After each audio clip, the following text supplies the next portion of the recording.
and welcome back to Pinky Boo Hauntings. I'll be your witchy host, Shy, and I'll be your guide to all things paranormal, weird, and spooky. So today is actually my 13th Reddit story episode. I know, that probably means nothing to you guys, but 13 has always been a lucky number for me, so I'm just happy we've made it to this episode. And no, I'm not expecting anything much from the episode itself. While it's my lucky number, I'm not crazy enough to assume that this one will blow up. I'd love for that to happen, but I'm realistic at the end of the day. That Virgo in me does try to keep me grounded, at least most of the time. Oh, but with that rambling out of the way, can you guys give me a little more space to gush about something else before we begin? I know I'm going from one ramble to the other, but I got ADHD. Y'all better get ready to keep up with my topic bouncing from time to time. But with all of that, I wanted to talk about how much I love the craft. As you may or may not know, I'm a baby witch.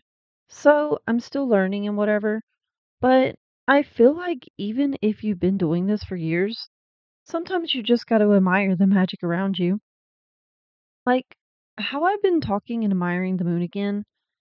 I've always loved the moon, but I've kind of got out of talking to her and just being in awe of her. But lately, I started admiring her again. So tell me, why after doing that, my time of the month gets synced back up with the full moon? I didn't think anything of it at first, mostly because I was just mad it came back after I just got off of it a week before. But out of nowhere, I got what some might call a download that kind of was like someone was telling me it was because I started talking to the moon again. And one of my witchy friends said the moon was claiming me, which I feel like that happened a long time ago, but maybe the moon was reminding me of it. Also, the other day, I didn't realize we didn't have any money, and I thought I was going to be screwed as far as lunch went. So, to say the least, I was kind of annoyed at myself for not fixing lunch the night before and thought I was going to starve all day. What I completely forgot about was a money spill I did way back. I went from thinking I wasn't going to eat to having enough from tips to get some food. Tips aren't always a given at my job, and you can go the whole day without getting any. So for me to get enough to eat made me so happy. It wasn't until afterwards I thought about it and realized it was probably helping me out. I love magic. All right, enough of all that. Let's finally get onto the stories. Our first story is called Heard Grunting in My Ear in an Old Basement and Never Found an Explanation.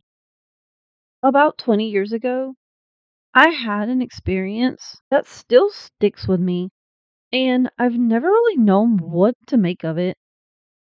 I was in the basement of an old house that was close to 100 years at the time. I was down there alone, looking for Christmas decorations. The basement had that typical old house feel: low ceilings, unfinished areas, and not much light. While I was digging through boxes, I suddenly heard a deep grunting sound right next to my ear. It was close, like someone was standing right behind me. Ew, no thank you. I would have been out of that basement so fast. I wouldn't care what it was. I froze. I'm not surprised. There was no one else in the house, and when I turned around, nothing was there. There never fucking is, I swear. The sound didn't repeat, but the feeling of someone being right there was intense. I got out of the basement as fast as I could and didn't go back down alone for a long time.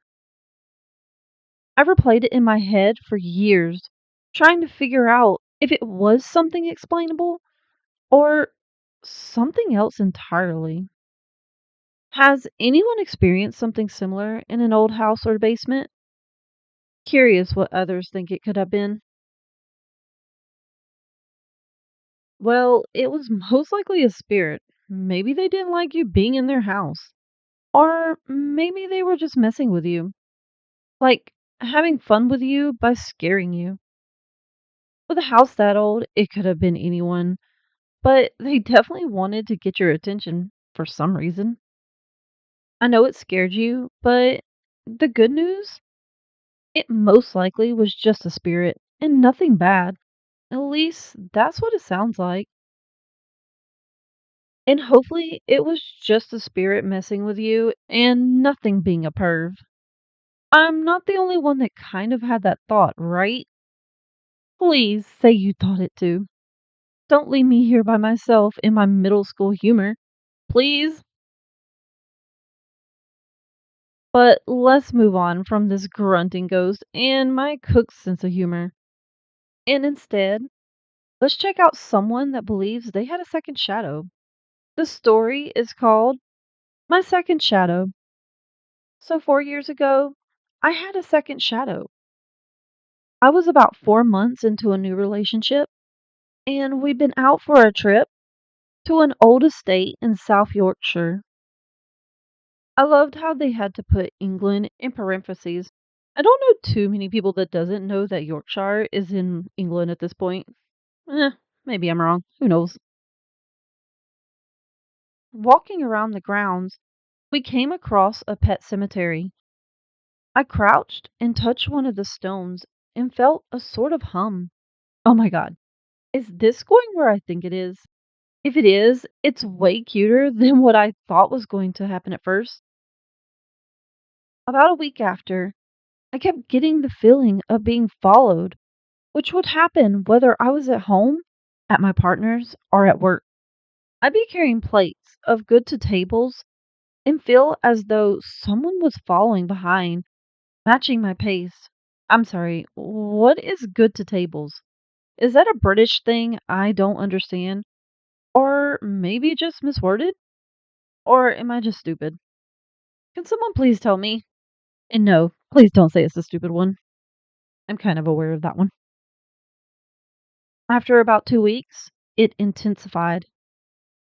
I was cleaning the bottom drawer of the ice cream freezer, and in the corner of my eye, I saw a pair of black legs walking my way with quite a hasty pace.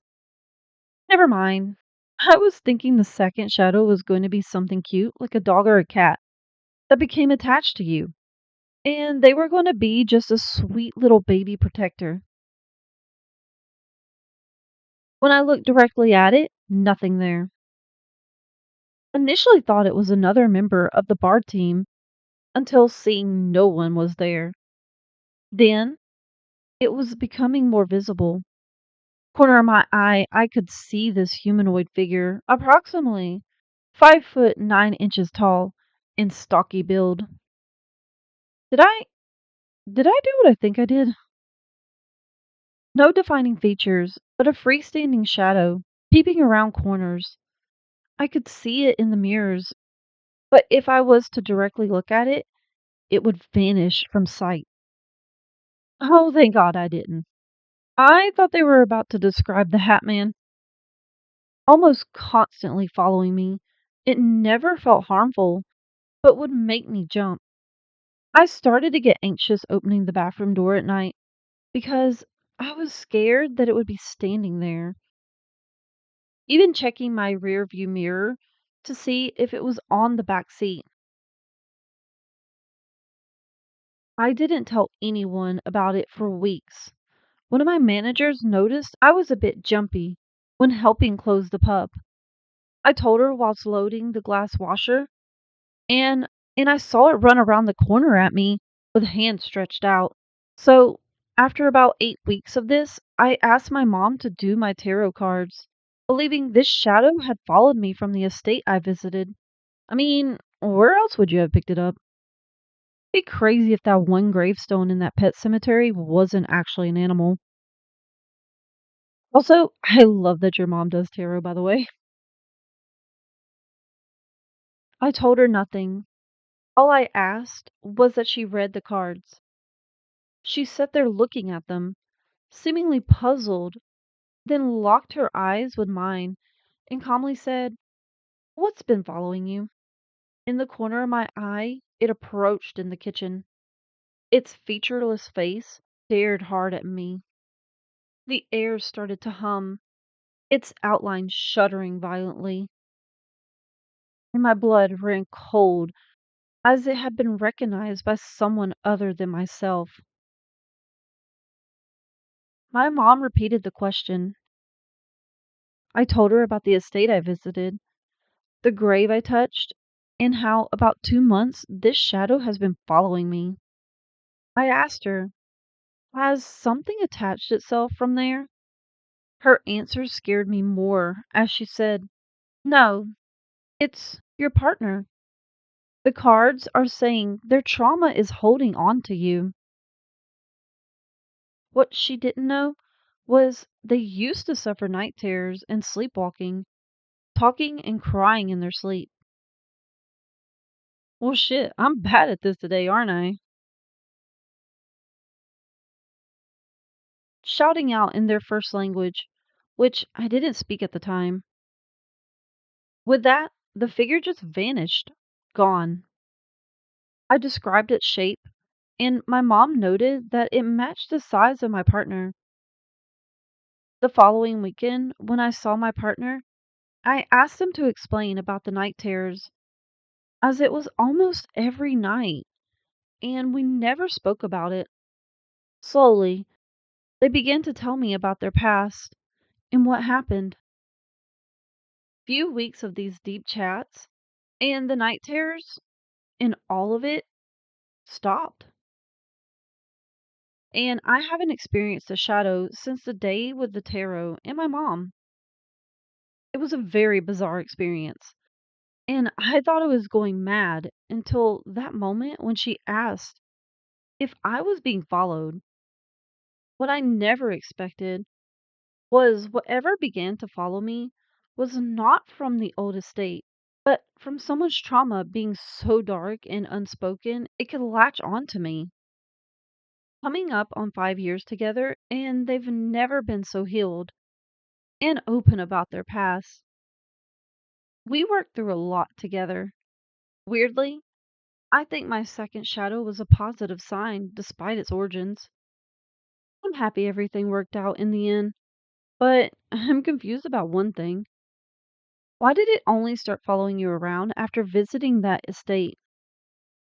I mean, clearly it disappeared after your partner worked on their past, but it's just strange that it didn't happen sooner.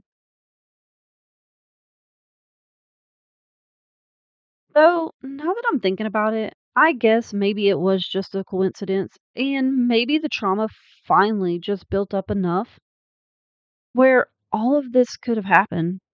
Still a crazy coincidence.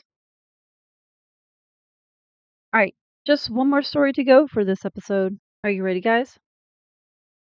This one is called I don't know what that was, but I want to know if you also experienced something like this. I'm a master's student pursuing an MBA, and I live alone in a 3-room house. I've been living here since my bachelor's. That's so awesome that not only do you already have your bachelor's and are now moving on to an MBA. That really is badass. I'm saying all this like they'll ever hear it. Still awesome nonetheless. And I've never experienced anything negative in the house. I'm a very strong person in this situation because I don't get scared easily. I have friends from different courses as well. There are 4 to 5 holidays approaching, so I decided to go home. I went straight home, but my friends from MFarm and environmental science went to a state government's disaster management camp. They invited me to come, but I declined because I just wanted to go home. Dude, I don't blame you. Don't get me wrong. I assume that is important and probably interesting to you all, but to me, that sounds boring as hell. I also went to art school. I was that weird person doing weird shit, like doing pencil impressions of the bottom of my boots for a class project. So clearly, I'm not the target audience. The camp was organized by the government and police and lasted 7 days. So I went to college before my friends who went to that camp. A day before returning to university, my friend from Farm called me and said there's some real scary shit going on. He'll tell me tomorrow when we meet. Sounds like to me you made the right call not going. A day after, they all came straight to my house and told me that there were 20 boys in that camp, but only 19 blankets. Time to fight to the death for a blanket, right? Their supervisor and officer told them to manage. Then, one guy decided to sleep on the bed without a blanket and suddenly started feeling itchy. He was not able to sleep there, so someone else tried to sleep there, but he fell too. Then there was a training spot where it really got messed up. I mean, this sounds pretty messed up already. How could it possibly get worse? At that spot, my friend from M Farm broke his right leg due to a muscle tear.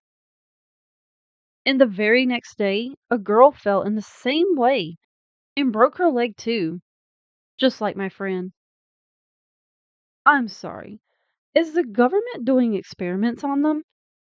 Do they know they were doing that? 'Cause I wouldn't be surprised, but it's still fucked up. Then, at the last day, one of the organizers told them that someone died in that bed. And sometimes, including the officer, people hear a man yelling, "Don't sleep in my place." Again, I'm sorry, what? They're fucking with them, right? In the place where my friend and that girl broke their leg, a labor killed another labor's children because of their personal fight. They came straight to my place and told me everything. We were drinking and joking at the time, but we were all serious. The next day, I woke up around 8:30 or 9 a.m. and was using my phone, scrolling through reels, and was wide awake. I went to the washroom and then to the roof to check the water tank. And I'm telling you, I was wide awake. I put my phone on charging and I was not sleeping because all of the noises from outside were grabbing my attention. I clearly remember there were two men carrying bricks right outside of my house. I covered my whole body with a blanket and I was not sleeping, just laying and waiting to get up. And all of a sudden, I feel someone is walking up to me. It was so real. I was awake for at least 1 to 1.5 hours, and that was clear that someone is walking towards me. But I was so scared because I knew I locked the door and no one can enter in this house. And I felt a little kid laying on my stomach, and it felt so real, so fucking real, that the blanket also got pressed down onto me. I got so scared, I just ran outside and went to the roof. And I called my friends and told them about it. They said maybe it's just I'm thinking a lot. Every single one of us felt sick after that. I don't know how, but that was really scary for me. I can't tell you how real it was. Like, I was able to see a blurry shadow of that kid through the blanket. Sounds to me like your friends might have brought something to your house when they came to talk to you. I'm assuming it only happened that once. So, at least the spirit didn't stay. Maybe it could sense you were really scared of them.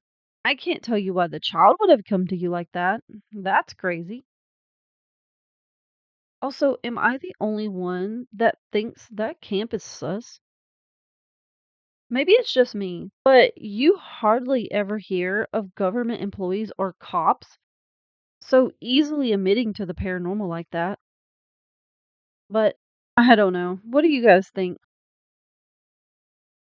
Well, that's all I got for you today. Let me know what you think about these stories or just about the podcast as a whole. You can also rate and review the podcast. Or if you're on YouTube, please like and subscribe. All these things really help the podcast grow. And hey, if you'd like me to read your story on the podcast, email me. The email will be in the show notes or the description below. I truly want to hear from you guys. But for now, the coven is adjourned. See you next time. Bye.